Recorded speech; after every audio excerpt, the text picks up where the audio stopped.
Hey guys, it's Gabriel Roberts from Roberts Bushcraft out here at the beautiful river. Gonna be making us some corn fritters today. Something new recipe we're trying out on the iron skillet. So let's jump right into it.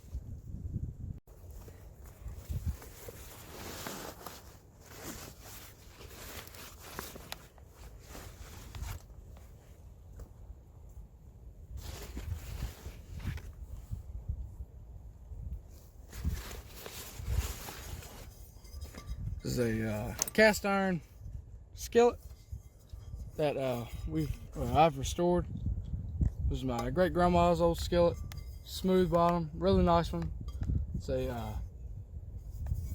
good size one too, very deep pan. So this is what we're gonna be frying them up in today.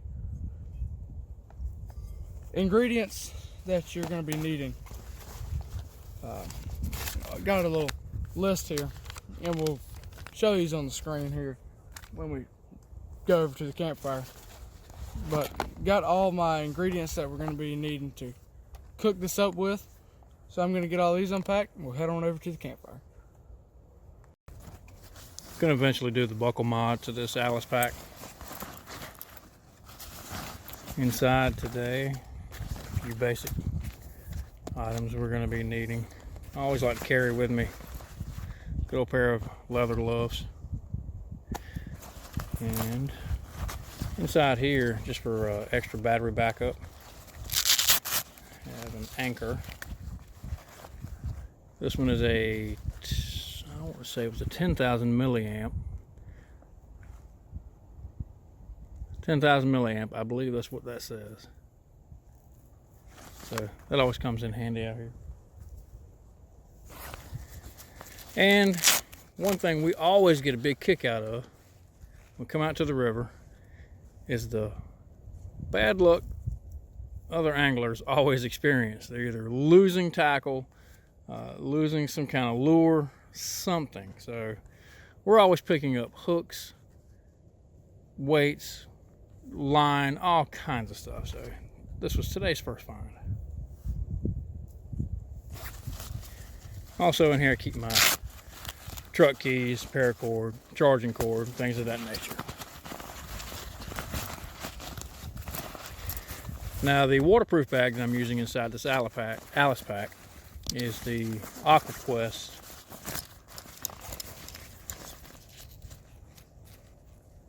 20-liter bag.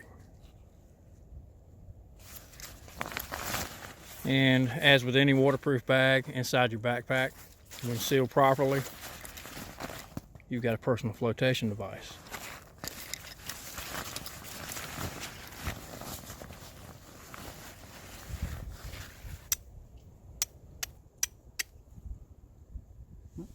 Got it.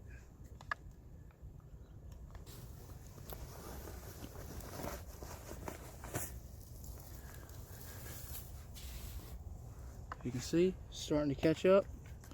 Most of the time what I like to do is go ahead and put a piece of charred punk wood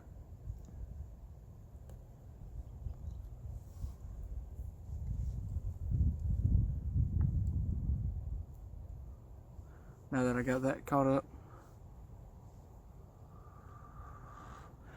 In my experience, charred punk wood has a better ember, gives you a little longer time to work, and starts up with that grass a little better. So what I like to do is I got that burning there, so I like to go ahead and set that right in the middle. Made my little bird's nest there. Kind of work it down there in the middle of it.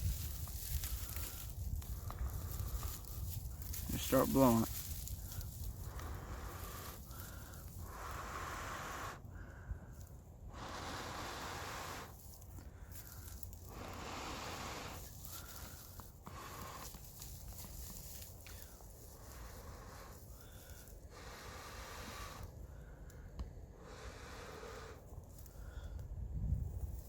There we go.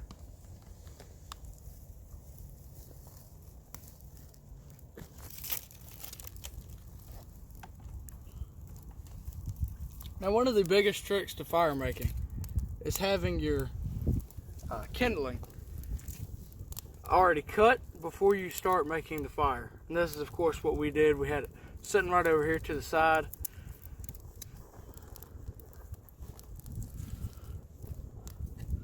And then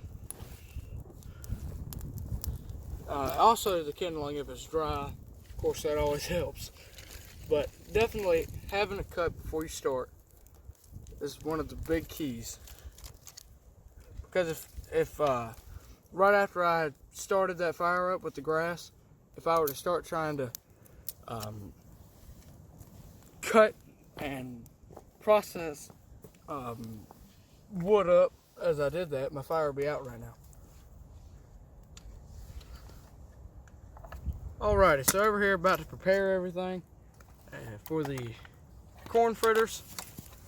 What you're going to need is a half cup of flour, a can of cream corn, some sugar, roughly 1 tablespoon of baking powder, a little bit of salt, 1 egg, and of course some Crisco for the pan, for the skillet, because you are frying these. So we're going to go ahead and pull the mixing pan, or the mixing bowl, out of the Stanley here.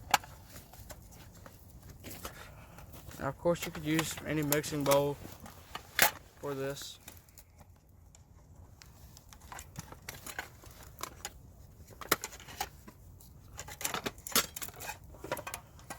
Set that off to the side.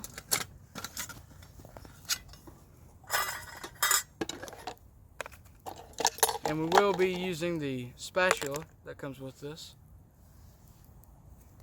Of course, you just put that together. So I'm going to set this over here to the side. And this is the mixing bowl we want. And this spatula just snaps together, just like so. So we'll be using that to mix that up and flip these corn fritters over, because you do kind of, you got to flip them over kind of like pancakes. I'm going to set this Crisco aside really quick because we won't be needing that right now. We have 1 egg, baking powder, can of cream corn. Got some self-rising flour right here. So we're going to go ahead and put that in first. It's only going to need about a half cup of that, so we're just going to eyeball that like everything else we do.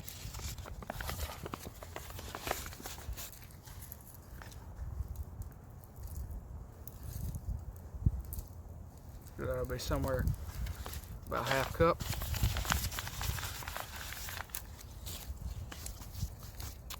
Then we're going to move on to a tablespoon of baking powder. So that's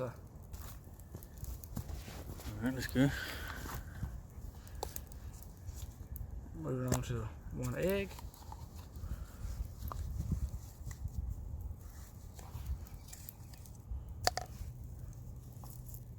Actually, we'll add the cream corn first.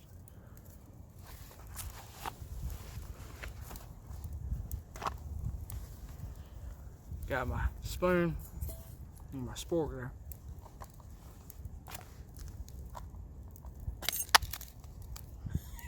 All right, a little extra flavoring there. Yeah.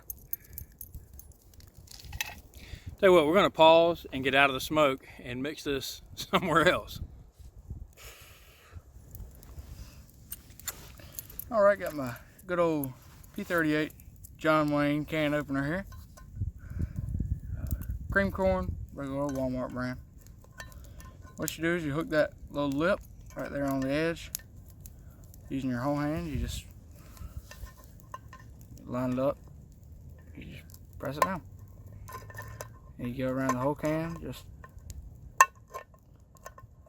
working it in.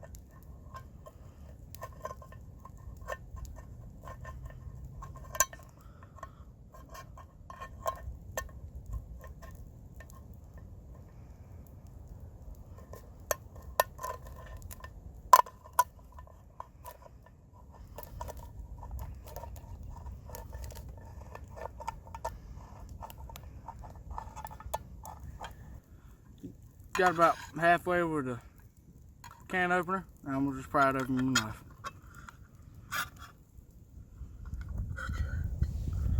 This don't matter too much about how far I got it right here. Don't need to take the whole lid off because I'm gonna be doing is pouring it into the bowl here anyway. So just gonna pour a good amount of that in. You want to pour about halfway of one of these big cans, about a full one of the smaller cans. So we can make 2 batches with this if we like it. Now, all the rest we need to add is just 1 egg. Right there, and we'll mix that up good.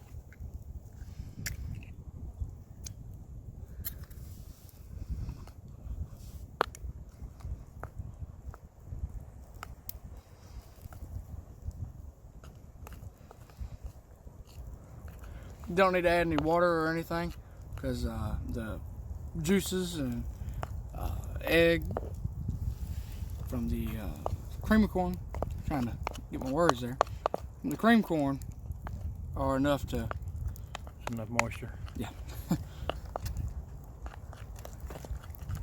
And that's about what you want it to look like. We're just going to mix it up so there ain't no more flour left. Then we're going to put some Crisco in the skillet and fry them up, see how they taste.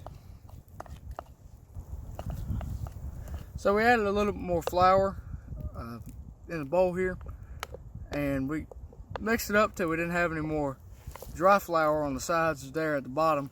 So it's got a little better consistency there, as you can see. Not real soupy anymore, just a little better. And the pan has been on the fire, or the skillet has been on the fire for just a little bit, and we're about to add Crisco. Now Crisco, because basically what you're doing is you're frying these in the pan, in the skillet. So you want a good amount of Crisco on there, and also this is good for old pans that you haven't used in a while, or maybe newly bought skillets or something like that, because Crisco will season them right back up. So using something like this will definitely help your skillets out. So let's go ahead and add that on there. Pop the lid off the Crisco here. Just gonna take a good old spoonful, clump it right on in there, mix it around, set that down.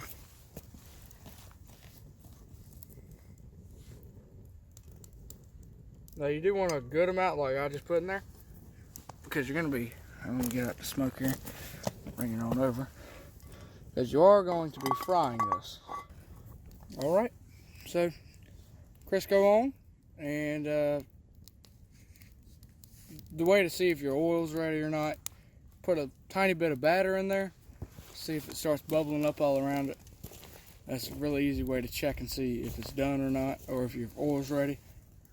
And so we're going to leave that sitting there for a little while till everything spreads out and melts. Alrighty, 2 ingredients that we forgot to add, but not a big problem because the oil's still heating up. Salt and sugar. You just want a little bit of salt in there just to activate that baking soda. That should be a plenty. And then got my sugar right here.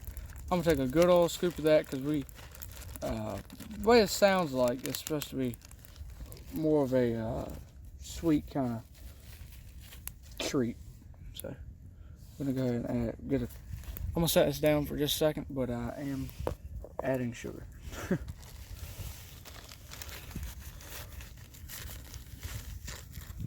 Got about 1.5 spoonfuls there. All right, that's that's pretty good right there. Yeah, that's gonna be nice and sweet. So we're just gonna mix all that in.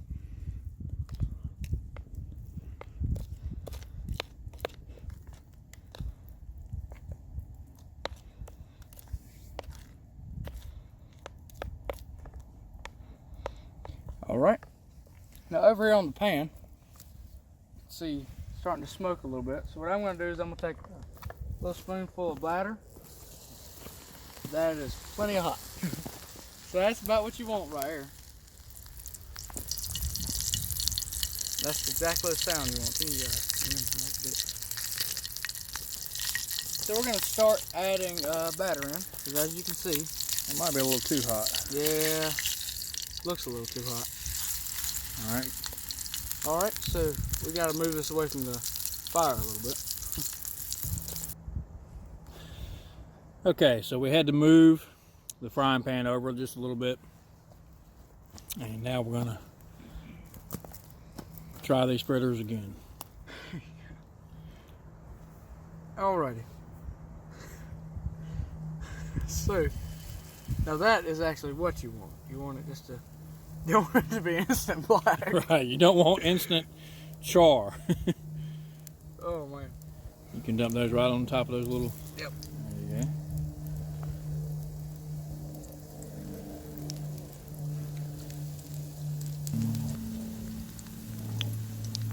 All right, now since since I put it in with a spoon, of course you're gonna get little pieces like that. You can just pop those out and eat them. It'll be all right. But the way you're gonna know these are done is when all these bubbles pop, and all you see is just little tiny holes. And also, of course, an indication would be it starts to brown on the sides. Very similar to cooking pancakes. If you see these bubbles popping, we just wait for most of those to pop. And then flip them right over, like I said, just like with pancakes, and let the other side cook.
We made almost a whole bowl, a whole recipe's worth of these fritters.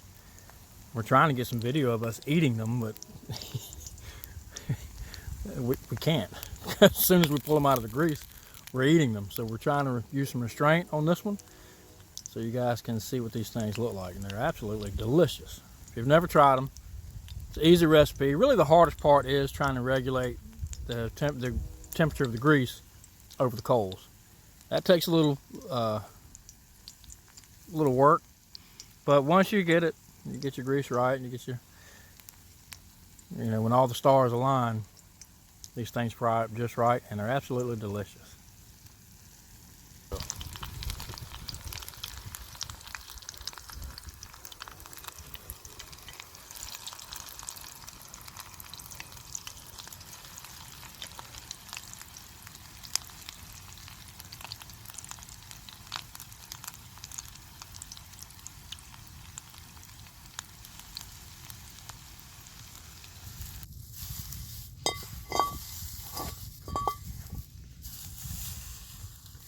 You don't want to wash these out with water.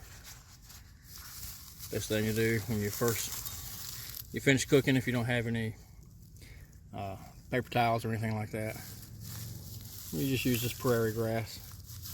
Wipe it out nice and clean. Get all the bits out. And it still leaves a good coating of oil in there. So, and that'll do just fine until we get home. All right, guys, here it is. Corn fritters on a cast iron skillet. Tried out a new recipe today. It turned out amazing.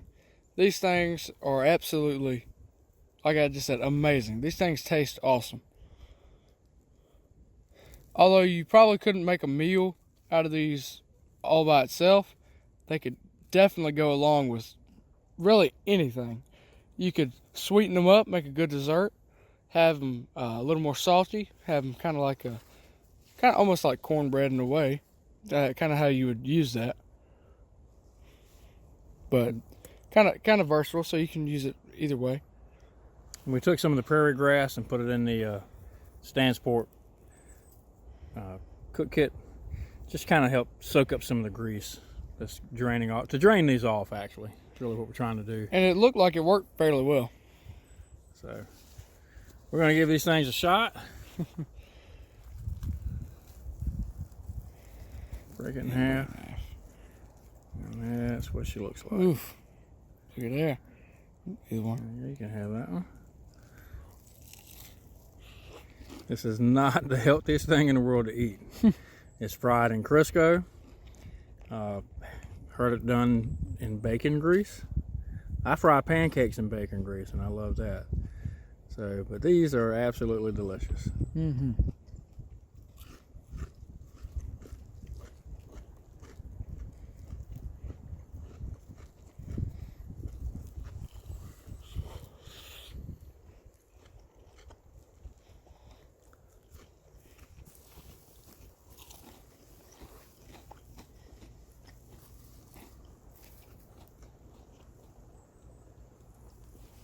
All right.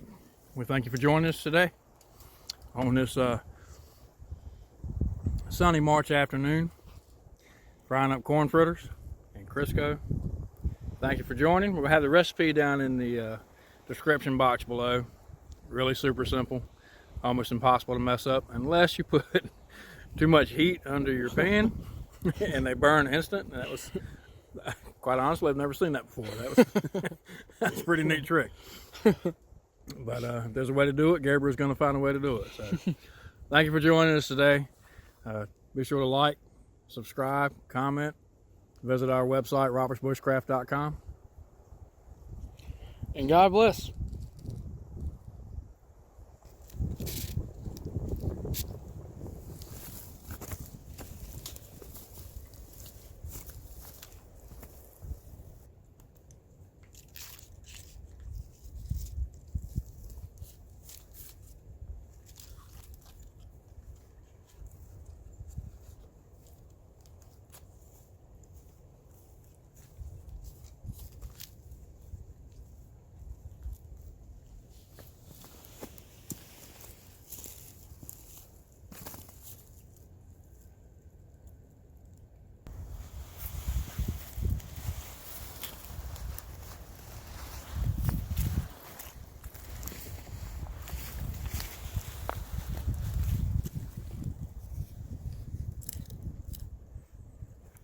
Another little trick of mine with the hammocks. Took a length of paracord and just tied it around the, actually use a barrel hitch or girth hitch around the line here. I do this because I'm all the time dropping my line to tie the hammock up to the tree. So I don't like to drop the hammock. So what I do is I take this, bring it around, just lock that in. Keeps the hammock off the ground long enough for me to go and retrieve my hammock tie.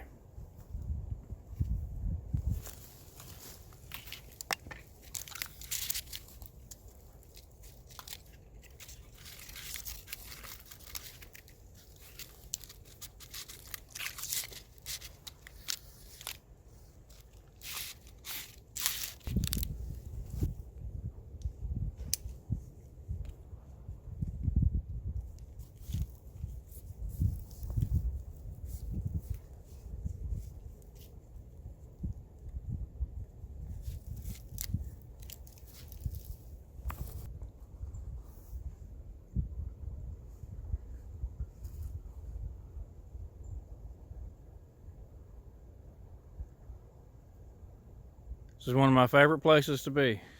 I love this river. I love the view that we have here on the top of the mound, top of this hill. Water level rises, it lowers. It's just a really neat place. Sometimes the water's brown, coyote brown like it is now. Sometimes it's an emerald green. Never know what you're going to get when you're out here.